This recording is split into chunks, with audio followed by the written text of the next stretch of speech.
Hola, muy buenos días a todos los oyentes de este video digital. El día de hoy mi equipo está conformado por mis compañeros Mauricio, Génesis, Emily, Xochiquetzali, Dayana y su servidor David Emanuel. El día de hoy les vamos a hablar acerca de lo que es el aneurisma cerebral y sus correlaciones para que sea de mayor entendimiento. Como primer punto tenemos lo que es la descripción del aneurisma cerebral. Esta es una protuberancia o un abultamiento que se genera en un vaso sanguíneo del cerebro. Este regularmente se asemeja a la forma de una cereza que cuelga de un tallo. Los expertos dicen y afirman que este aneurisma cerebral se produce debido a la presión sanguínea ejercida sobre una zona débil de la pared del mismo vaso.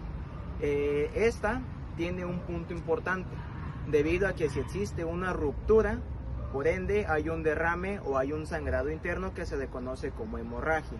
Sin embargo, a este evento se le conoce como accidente cerebrovascular hemorrágico, que este ya es una complicación grave de lo que es el aneurisma cerebral. Si existe esta ruptura, se va a encontrar entre el espacio que existe entre el cerebro y los tejidos blandos que lo recubren. También es conocido como hemorragia subaracnoidea. Por esto es importante determinar y que ustedes conozcan lo que son sus síntomas, sus diagnósticos, sus tratamientos y que puedan conllevar esta enfermedad antes de que sea muy tarde. Continuando con lo que les estaba explicando acerca de lo que son los aneurismas cerebrales, tenemos que no todos causan un sangrado, sin embargo pueden causar otras complicaciones que ya más adelante vamos a ver, particularmente aquellos aneurismas cerebrales que son muy pequeños. Estos tipos de aneurismas son detectados mediante una prueba de imágenes que ya más adelante, con ayuda de nuestra compañera Emily Guadalupe, vamos a observar a detalle o a saber un poquito más acerca de lo que trata este tipo de prueba.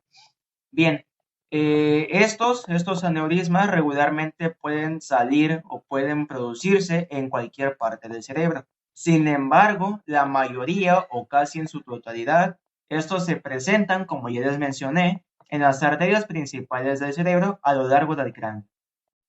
Los aneurismas cerebrales pueden ocurrir en cualquier persona y a cualquier edad. Sin embargo, son más frecuentes en los adultos de 30 a 60 años y tienen una mayor prevalencia en mujeres que en hombres. Sin embargo, si tienes factores hereditarios de alguien que haya tenido un aneurisma cerebral, pues corres mayor riesgo de también padecerlo y que este problema se arraiga contigo.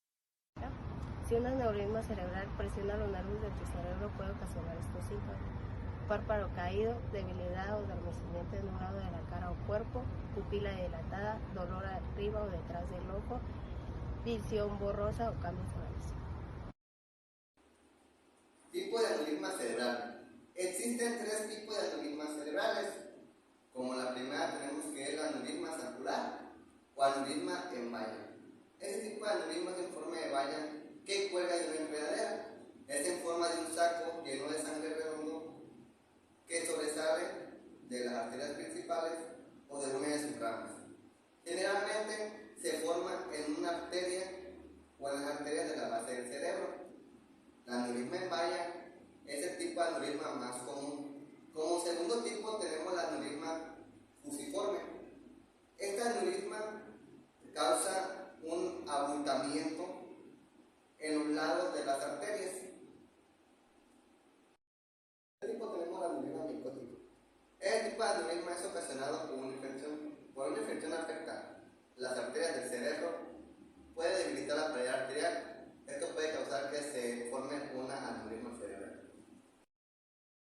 Factores de riesgo: edad avanzada, sexo femenino, fumar cigarrillos, la hipertensión arterial, el consumo de drogas ilícitas, el consumo de alcohol, enfermedades renales poliquísticas, el estrechamiento de la aorta y malformaciones arteriovenosas cerebrales.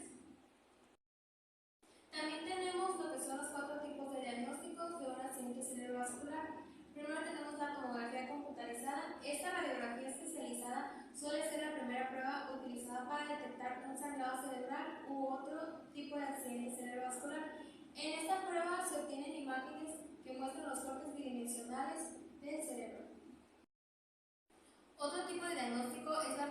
magnética. La prueba por imágenes utiliza un campo magnético y ondas de radio para crear imágenes detalladas del cerebro, ya sean imágenes bidimensionales o tridimensionales. Las imágenes pueden mostrar si hay un sangrado cerebral. También tenemos la punción lumbar. Si has tenido una hemorragia subaracnoidea, es probable que haya glóbulos rojos en el líquido que rodea el cerebro y la columna vertebral. Por último tenemos la angiografía cerebral. Durante este procedimiento se utiliza una sonda fina, flexible llamada catéter. El catéter se introduce en una arteria grande, normalmente en la ingle o en la muñeca. El catéter pasa por el corazón hasta las arterias en el cerebro. Un tinte especial que se inyecta en el catéter llena las arterias de todo el cerebro. Existen tres tipos de tratamiento para el aneurisma cerebral. El primero que tenemos es el clipaje quirúrgico. Este es un procedimiento que cierra el aneurisma. El neurocirujano extrae una sección del cráneo para acceder al aneurisma y ubica el vaso sanguíneo que lo alimenta. El clipaje quirúrgico puede ser el más eficaz. Los aneurismas que se tratan con esta cirugía ya no reaparecen. El segundo tratamiento que tenemos son las bobinas endovasculares. Durante este procedimiento, el neurocirujano inserta un catéter a una arteria, generalmente de la muñeca o de la ingle. Luego lo dirige a través del cuerpo hacia el aneurisma. El tercer tratamiento son los stent endovasculares. Un stent es un pequeño conducto que se puede utilizar en una bobina endovascular para tratar alguno de los tipos de aneurisma. Un stent puede mantener una bobina en su lugar. Las complicaciones de los aneurismas cerebrales. Después de que un aneurisma se rompe, puede traer consigo complicaciones graves como son las siguientes. Como primer punto tenemos lo que es la reanudación de hemorragia. Una vez que se ha roto el aneurisma, puede volver a romperse antes de que éste sea tratado, lo que causa pues un mayor sangrado dentro de lo que es el cerebro y trae consigo mayor complicación o inclusive llevarlo hasta la muerte. Como segundo punto tenemos lo que es el cambio de nivel en el sodio. Debido a la presencia que hay de sangrado en lo que es nuestro cerebro, existe una alteración en el equilibrio de lo que son los niveles de sodio en el riego sanguíneo. Esto provocando una inflamación en las células cerebrales. Estos daños pueden provocar daños de forma permanente e irreversibles en lo que es el cerebro. Como siguiente punto tenemos lo que es la hidrocefalia. La principal causante de que esta hidrocefalia haga acto de presencia dentro del aneurisma cerebral es la hemorragia subaracnoidea que ya con anterioridad les comenté que era. Esta hidrocefalia no es más que una acumulación de demasiado líquido cefalorraquídeo en el cerebro, lo que provoca daños cerebrales colaterales de forma permanente o inclusive conllevarlo hasta la muerte propia. Como siguiente punto de importancia tenemos lo que son los vasoespasmos, que estos no son nada más que la contracción de los vasos sanguíneos debido a la presión ejercida por el aneurisma cerebral, reduciendo así lo que es el flujo sanguíneo. Por ende, nos da a entender que ya lo que es la actividad del cerebro, pues ya no va a tener la misma actividad o el mismo riesgo sanguíneo debido a esta presencia de los vasoespasmos. Como último punto de las complicaciones de los aneurismas cerebrales, tenemos las convulsiones, que las convulsiones pues son movimientos incontrolables de los músculos del cuerpo. Estas suceden cuando las células nerviosas del cerebro se irritan, se sobreexcitan o existe algo que haga presión sobre ellas. En este caso, pues la causa de que se presente esta convulsión, pues es ese abultamiento o abombamiento que ya dijimos que se trata de un aneurisma cerebral.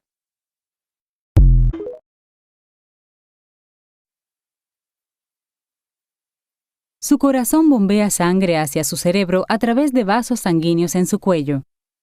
Estos vasos sanguíneos, llamados arterias, se ramifican en arterias incluso más pequeñas que llevan la sangre a sus células cerebrales. Algunas de estas arterias pequeñas se unen a otras para formar una trayectoria conocida como el círculo de Willis.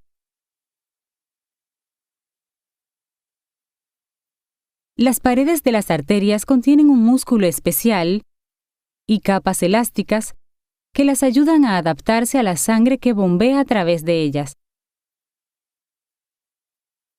A veces, las enfermedades, lesiones o defectos de nacimiento pueden provocar un espacio débil en la pared de las arterias en el círculo de Willis. Estos espacios débiles usualmente se forman donde se ramifican las arterias. Con el tiempo, la presión del fluido de la sangre a través de las arterias acentúa más el espacio débil. La presión sanguínea constante puede provocar que el espacio débil se infle y forme un bulto, llamado aneurisma cerebral. Este aneurisma cerebral es el tipo más común, llamado un aneurisma sacular o tipo valla. Con el paso del tiempo, el aneurisma puede crecer y empujar tejidos cerebrales cercanos o nervios. La sangre puede también gotear desde el aneurisma. Si su pared se vuelve muy delgada, el aneurisma puede reventar o romperse y derramar sangre de alta presión alrededor de su cerebro.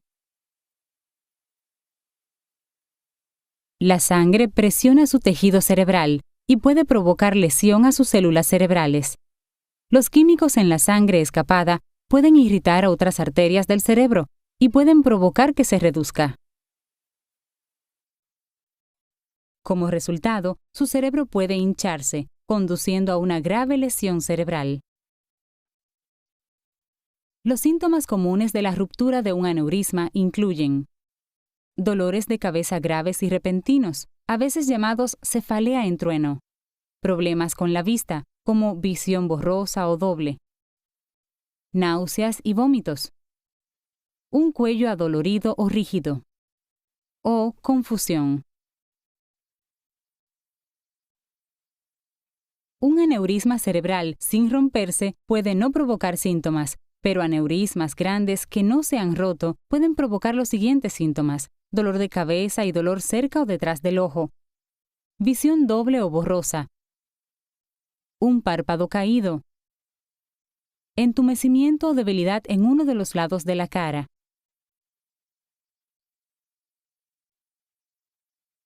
Un aneurisma cerebral roto es una emergencia médica.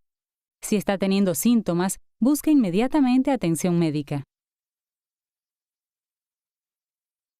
Si tiene un aneurisma cerebral roto, su médico puede recomendar clips quirúrgicos o espirales endovasculares. Para los clips quirúrgicos, su cirujano hará una abertura en su cráneo cerca de su aneurisma y colocará un pequeño clip de metal en el tallo que conecta el aneurisma a su arteria. El clip bloquea el flujo de sangre en su aneurisma. En las espirales endovasculares, su médico colocará un tubo de plástico, llamado un catéter, en una arteria grande en su ingle. Utilizando una vista de rayos X en vivo, su médico hará avanzar el catéter a través de sus arterias hasta que alcance el aneurisma. A través del catéter, su médico insertará uno o más cables flexibles en su aneurisma. Los cables se enrollarán y provocarán que se forme un coágulo sanguíneo dentro de su aneurisma, lo cual bloquea el aneurisma del resto de su arteria. En una forma similar, si tiene un aneurisma cerebral que no está roto, su médico puede recomendar los clips quirúrgicos o espirales endovasculares. Además, si su aneurisma es pequeño y no provoca dolor u otros síntomas, su médico puede observar su aneurisma por un periodo de tiempo antes de realizar cualquiera de estos procedimientos.